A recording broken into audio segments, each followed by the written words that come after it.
most humans on the planet, how conscious are they? In today's world? Yeah, in Los Angeles. You spend time here. Let's take the whole world, I don't want to make a judgment on Los Angeles. In the whole world, it's unfortunately a very minuscule percentage, minuscule. Why is this so? Why is it people are not conscious? The fundamental reason is they have taken themselves too seriously. They don't understand that they're just a pop-up on the planet. They'll pop up and pop out, but big fuss about that. What is me has become too important. What is me means my physical form is me, essentially, isn't it? So, once my limitations become very important, there is no way to be conscious. You're just becoming self-defeating in the process, it doesn't matter how hard you try. The only and only reason why the entire world is not naturally enlightened is they're dead serious about their lives. They've not come to ease with their life, they're too serious about it. See, you've just been through an engineering online process. If you take the very solar system, in this cosmos, this solar system is a tiny speck. In that speck, planet Earth is a microspeck. In that microspeck, Los Angeles is a super microspeck. In that, you're a big man. This is a serious problem, it's not a small problem. So once you create this problem, then you cannot be conscious, you can only be mentally alert because it's all about survival. The more mentally alert you become, more you tend to become like a carnivorous animal. You know, a carnivorous animal is very mentally alert because every day he has to hunt his food. You know, I have spent so much time in the jungles in India, you must see a tiger, how alert he is, how alert he is. Because if he's not alert, he's not going to get food, he's going to die of starvation. He's got to be super alert to earn his food. Most people think tigers can kill what they want. No, it's very, very difficult for him to get his prey because all the herbivorous animals are faster than him and they sweat in the body, so they can run longer. He can only do one burst.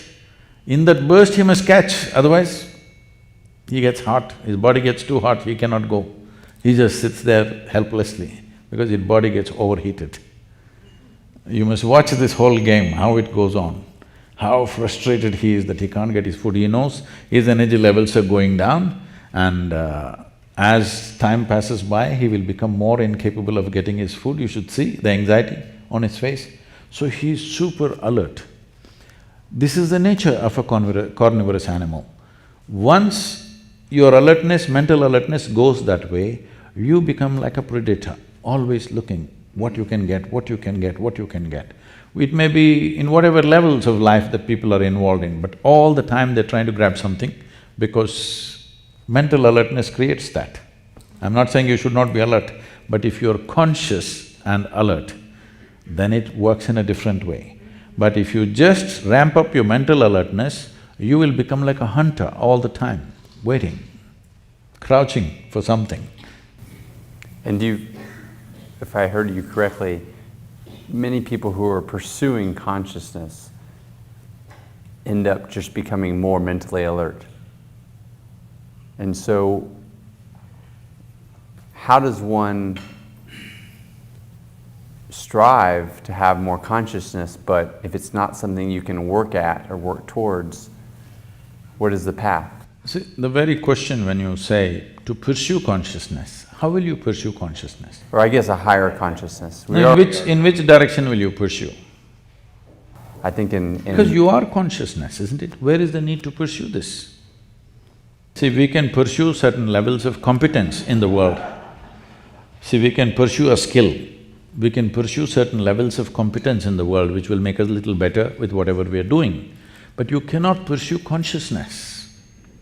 This has to come to ease, then only it'll become conscious. When it becomes very alert, it becomes like an animal. So, becoming an animal means it's not that something wrong, But in the evolutionary scale of things, you're going backwards.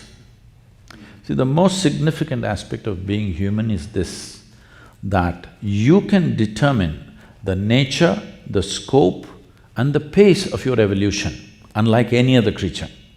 This is the most important aspect of being human, that you can determine the nature, scope and the pace of your own evolution, which no other creature can determine. For them, nature pushes them at whatever pace it pushes them. That's what yoga means, tools of transformation, so that you can hasten your evolutionary process.